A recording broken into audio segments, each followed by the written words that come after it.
नमस्कार दोस्तों, मेरे पाम रीडिंग चैनल में आपका बहुत बहुत स्वागत है। आइए आज 23 वर्ष के पुरुष के पाम का एनालिसिस करेंगे, इनके सवालों का जवाब करेंगे। तो सर्वप्रथम इनके सवालों को सुनेंगे, फिर एक एक करके इनके सवालों का उत्तर करेंगे। उससे पहले अगर आप लोगों ने अभी तक हमारे चैनल को सब्सक्राइब नहीं किया है तो कृपया करके चैनल को सब्सक्राइब कर ले, बेल आइकन को प्रेस कर दे ताकि लेटेस्ट नोटिफिकेशन आपको मिल जाए। तो चलिए शुरू करते हैं। इनका क्वेश्चन इस प्रकार है। वर्तमान समय में ये अपना कार्य कर रहे हैं, आगे जीवन पर ग्रोथ के बारे में जानना चाहते हैं, तरक्की के बारे में जानना चाहते हैं, हथेली पर क्या अच्छी खराब अवस्था बनी है, इन सारे महत्वपूर्ण विषय पर जानना और जीवन में कितनी उपलब्धि को प्राप्त कर पाएंगे, कितनी सफलता को प्राप्त कर पाएंगे, इस बारे में जानना है।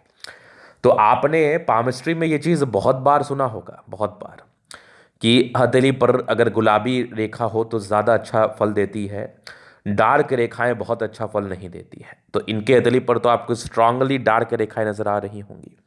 तो क्या इनके जीवन में अच्छा फल नहीं मिलेगा? क्या ये जीवन में कोई उपलब्धि को प्राप्त नहीं कर पाएंगे? तो देखिए, गुलाबी रेखा और डार्क रेखा का कंसेप्ट आपने बहुत सही सुना है, एकदम इसमें कोई संदेह नहीं है कि जिस व्यक्ति की हथेली पर गुलाबी रेखा होती है तो वो ज़्यादा बेहतर फल देती है, जिस व्यक्ति की हथेली पर गुलाबी रेखा नहीं होती तो उतना ज़्यादा बेहतर फल नहीं देती है, इसमें कोई संदेह नहीं है। लेकिन आपने सिर्फ अधूरा जानकारी प्राप्त किया है, आपने उसको बहुत बारीकी के साथ नहीं समझा है। अगर किसी व्यक्ति की हथेली अगर किसी व्यक्ति का हथेली बहुत ज़्यादा गोरा हो, कॉम्प्लेक्शन उसका बहुत ज़्यादा फेयर हो और उसकी हथेली गुलाबी हो और उस गुलाबी हथेली पर रेखाएं बड़ी डार्क हो, तो फिर उस व्यक्ति को उस रेखा का अच्छा फल नहीं मिलता है। अगर किसी व्यक्ति की हथेली इस प्रकार हो, इनका कॉम्प्लेक्शन डाउन हो, इनका जो व्यक्तिगत कॉम्प्लेक्शन है वो डाउन हो, गोरा ना हो, और हथेली में हल्का कड़ापन आए और हथेली का जो कलर है वो कॉम्प्लेक्शन डाउन होने के बाद भी निखर के सामने आए, थोड़ा वाइटिश नजर आए, उसके बाद ये डार्क रेखाएं हों, तो ये रेखाओं का अच्छा परिणाम आपको मिलता है। तो ये चीज़ बहुत बड़ी बात मैं बता रहा हूं, क्योंकि इस चीज़ को समझने में हो सकता है कि आपको समय लग जाए। इसका कारण है, इसका कारण ये है कि जब तक आप बहुत ज़्यादा हाथ नहीं देखेंगे, बहुत अनुभव को प्राप्त नहीं करेंगे, बहुत अनुभव को गेन नहीं करेंगे, तब तक इस चीज़ को जस्टिफाई आप खुद ही नहीं कर पाएंगे कि कौन सी रेखा का क्या बेनिफिट आपको एग्जैक्टली में मिल रहा है आपके जीवन पर। लेकिन इतना समझिए कि ये जो हाथ की बनावट है, जिस प्रकार की इसकी हाथ की शैली है, उस शैली के हिसाब से अगर मैं बात कर लूँ तो डार्क रेखाओं का भी इनको बेहतरीन फल मिलेगा, चूंकि इनकी हाथ की बनावट इस प्रकार है। अब देखते हैं क्या फल मिलेगा, कब मिलेगा और क्या पॉजिटिव है क्या नेगेटिव है। पहले इस चीज को समझाना बहुत जरूरी था ताकि ये कंफ्यूजन आपके मन में बहुत ज्यादा परेशान या आपको तनाव ना दे। तो अब देखिए इनके हाथ पर पॉजिटिविटी क्या है। पहले नेगेटिव चीज को थोड़ा समझे अपन। अब देखिए, शुरुआती दौर से इनकी भाग्य रेखा है नहीं, तो संघर्षमय जीवन रहेगा कब तक? 30-32 वर्ष की आयु तक। मतलब आपको जॉब मिल जाएगी, आप एक नौकरी आपको मिल जाएगी, आपका एक सोर्स ऑफ इनकम बना रहेगा, लेकिन फिर भी आपको ऐसा महसूस होगा, एहसास होगा कि आपके जीवन में संघर्ष बना हुआ है। ये पहली बात हो गई। दूसरी बात, व्यापारिक रेखा बड़ी अच्छी नजर आ रही है, तो संभवतः आप आगे चल के व्यापार में अपनी संलिप्तता को दिखाएं। चूंकि व्यापारिक रेखा बन रही है, मतलब मन में व्यापार को लेके कुछ कुछ ख्याली पुलाव जरूर चल रहे हैं। तो व्यापारिक रेखा आपके हाथ पर अच्छी दिख रही है, लेकिन फिलहाल तो ये नौकरी कर रहे हैं और फिलहाल अभी कोई व्यापार करने की इच्छा नहीं है। लेकिन आगे चल के आप व्यापार में अपनी संलिप्तता को दिखाएं, ये चीज़ भी मुझे दिख रहा है, ये चीज़ भी मुझे समझ में आ रहा है। चलिए जी, ये तो हो गई बात, ये हो गई महत्वपूर्ण बात। अब आगे थोड़ा और हम विचार कर लेते हैं, आगे थोड़ा और समझ लेते हैं चीज़ों को। अब नौकरी मुझे बड़ी प्रबल दिख रही है, क्योंकि एक सूर्य रेखा बड़ी अच्छी है, छोटी ही है लेकिन बड़ी शानदार है। जब इस प्रकार से सार्थक सूर्य रेखा किसी व्यक्ति के हथेली पर होगी तो ऐसे व्यक्ति एक जॉब को प्राप्त जरूर करते हैं। इनके जीवन पर एक नौकरी की प्राप्ति होती है और एक ही नौकरी बनी रहती है, कुछ समय के बाद ही ये व्यापार में स्विच करते हैं, चूंकि व्यापार की रेखा कोई बहुत शानदार अभी हाथ पर नजर आ नहीं रहा था। तो ये तो हो गई बात, ये तो हो गई महत्वपूर्ण बात। अब हम आगे थोड़ा और विचार कर ले और चीज़ों को गहराई पूर्वक समझ लेते हैं, क्या क्या चीज़ें और हैं जो कि बहुत ही अच्छी तरीके से चीज़ों को बता रही है। तो ये एक जो भाग्य रेखा है ना, ये लगभग 35 वर्ष की आयु से बड़ा सक्रिय है, इसका बेनिफिट मिलेगा। प्रॉपर्टी के योग भी बता रहा है। ये चिन्ह आपके हाथ पर बन गया, ये प्रॉपर्टी के योग को बताता है। इस प्रकार के चिन्ह हो तो जातक के जीवन पे प्रॉपर्टी का सुख मिलता है। मल्टीपल प्रॉपर्टी नहीं, एक से अधिक प्रॉपर्टी का सुख मिल सकता है, दो बन सकता है, लेकिन हाँ, ये 35 वर्ष की आयु के बाद। ये 35 ईयर्स की आयु के बाद दिख रहा है मुझे। जीवन रेखा बड़ी अच्छी है। जब इस प्रकार की हथेली पर इतनी स्ट्रांग जीवन रेखा हो तो जातक थोड़े से हैवी होते हैं, थोड़ा वेट इनका गेन होता है, लेकिन स्वस्थ रहते हैं। जल्दी बीमार पड़ते पड़ते हुए इन लोगों को नहीं देखा गया है। समझिएगा मेरी बात, जल्दी बीमार नहीं पड़ते ऐसे व्यक्ति। ऐसे व्यक्ति स्वस्थ जीवन बिताते हैं और स्वस्थ ही रहते हैं मूल रूप से। बहुत बड़ी बात बता रहा हूं मैं, स्वस्थ ही रहते हैं मूल रूप से।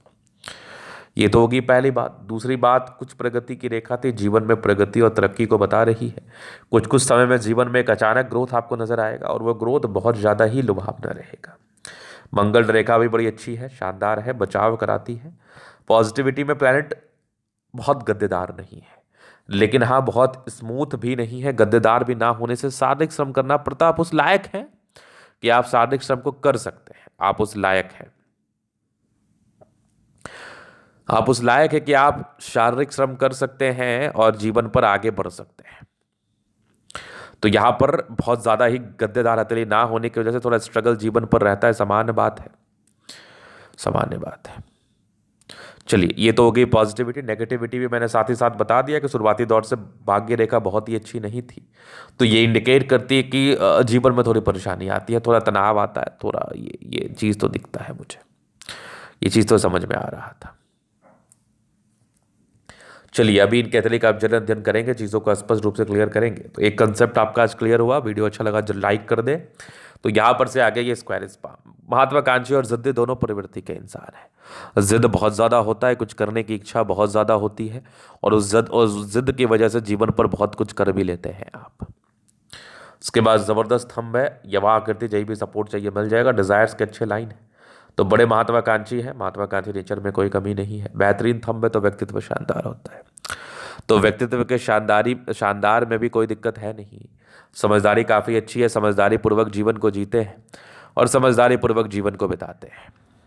ये चीज़ भी मैं देख पा रहा था। फिंगर पर खड़ी रेखा, दिल अच्छा है, नो डाउट। फिंगर का जो लेंथ है वो छोटा है पाम के हिसाब से। तो ऐसे व्यक्ति जल्दीबाजी में निर्णय लेते हैं, बहुत जल्दीबाजी में डिसीजन लेते हैं। तो बहुत जल्दीबाजी में निर्णय लेना भी उचित नहीं है। तो जल्दीबाजी में निर्णय ना लें, ताकि आप जीवन पर सही तरीके से कार्य कर पाए, जीवन पर सही तरीके से तरक्की को प्राप्त कर पाए। इसलिए जल्दीबाजी में निर्णय लेने की आपको बिल्कुल भी आवश्यकता नहीं है। यह आपके लिए उचित साबित नहीं होगा, यह आपके लिए ठीक नहीं रहेगा। ये तो होगी पहली बात। अब इसके बाद हम ग्रहों पर विचार कर ले, ग्रहों के चीज़ों को समझ ले, ग्रहों की अवस्थाओं को समझ लेते हैं, ताकि आपको भी समझाने में मदद मिले। तो बृहस्पति दबाव में है, स्ट्रगल बना रहता है। स्ट्रगल का अर्थ हुआ कि शुरुआती दौर में ज़्यादा श्रम करना पड़ता है कामयाबी को प्राप्त करने के लिए। बाकी माइंड रेखा अच्छी है, दिमाग के तेज है, हृदय रेखा काफ़ी शानदार, स्ट्रांग हृदय के मालिक है। विष्णु योग का फॉर्मेशन रूटीन को फॉलो करते हैं, बैलेंस अच्छा, दिल दिमाग के तंदुरुस्त है। यहाँ से दबाव है तो काफ़ी मेहनती है। जीवन के अंतिम समय तक भाग्य रेखा है, तो भाग्य का साथ मिलेगा। ये वाली भाग्य रेखा भी 35 से विशेष सक्रिय है, दो दो त्रिभुज के साथ। अब क्या ही चाहिए। माइंड रेखा बहुत, ये सूर्य रेखा बहुत ज़बरदस्त है, दिमाग के तेज है। सूर्य थोड़ा सा दबाव में है, तो ये इंडिकेट करता है कि जातक को जितनी कामयाबी मिलनी चाहिए उतनी मिल नहीं पा रही है। तो इसको तरक्की करने के लिए, इसको ठीक करने के लिए रोजाना सूर्य को आप जल दे, बेहतर रहेगा आपके लिए। बाकी ये बुद्ध अच्छा है, तो बुद्धि विवेक से कार्य करने की इच्छा है, और बुद्धि विवेक से कार्य आप जीवन में करते भी हैं। ऐसा बिल्कुल नहीं है कि आप नहीं करते हैं। बाकी दोनों मंगल बढ़िया है। अब मंगल अच्छा है, जीवन रेखा इतनी स्मूथ है, तो ऐसे जातक का आयु वैसे भी लंबा ही होता है और स्वस्थ जीवन बिताते हैं और बहुत स्ट्रांग प्रवृत्ति के होते हैं। एक व्यक्ति होता है जो बड़ा कमज़ोर होता है, शुकमार होता है, तो ऐसे जातकों के लिए ना शुकमार का शब्द उचित नहीं है। ऐसे व्यक्ति रफ एंड टफ है। ऐसे व्यक्ति हर परिस्थिति में अपने आप को ढाल लेते हैं, हर परिस्थिति में जीवन पर आगे बढ़ते हैं, हर स्थिति में जीवन पर आगे बढ़ के अपने कार्य को करते हैं। चूंकि दोनों मंगल आपका बहुत ही बेहतर स्थिति में है, तो ये एक राजयोग कारक स्थिति, कंफर्टेबल लाइफ, एनर्जी, पराक्रम, समर्पण, हीमोग्लोबिन की जो आपके बॉडी में काउंट होता है, हीमोग्लोबिन काउंट को भी बता रहा है, जो कि बहुत शानदार रहता है। बीमार ना पड़ने की स्थिति को बता रहा है, प्रतिरोधक क्षमता को अच्छा साबित करा रहा है। बहुत बढ़िया है। इसके बाद देखा जाए, चंद्रमा बढ़िया है, पैसा जीवन पर जब भी आ जाता है, और खाने पीने से जुड़ा हुआ कार्य अगर आप आगे जीवन में करेंगे तो ये भी आपके लिए सफलता में रहेगा, तरक्की में रहेगा, नो डाउट। बुध रेखा अच्छी बन रही, आगे व्यापार में अपनी संलिप्तता को दिखा सकते हैं। इसके पहले थोड़ी भाग्य रेखा गड़बड़ थी, थोड़ा स्ट्रगल रहता है, बाद बाकी कोई दिक्कत नहीं है। तो ये था। अभी जीवन रेखा के विश्लेषण से आगे की लाइफ को हम कवर कर देते हैं। तो ये माइंड रेखा है, ये जीवन रेखा। इंडिपेंडेंट बहुत पहले हो चुके हैं, एक तरक्की के योग लगभग आपके 24 वर्ष के आसपास थे, फिर एक बढ़िया चेंज आपके जीवन में 36 वर्ष में आएगा। 36 वर्ष के बाद जीवन रहेगा स्मूथ है, तो कोई खास तकलीफ जीवन पर नहीं होता है। अगर वीडियो अच्छा लगा तो लाइक कर दे, कमेंट करके सब्सक्राइब कर दे। अगर आप व्यक्तिगत रूप से इस तरह का दिखा के सही जानकारी प्राप्त करना चाहते हैं, हमारा व्हाट्सएप डिस्क्रिप्शन मिल जाएगा, लेके आप संपर्क कर सकते हैं। धन्यवाद।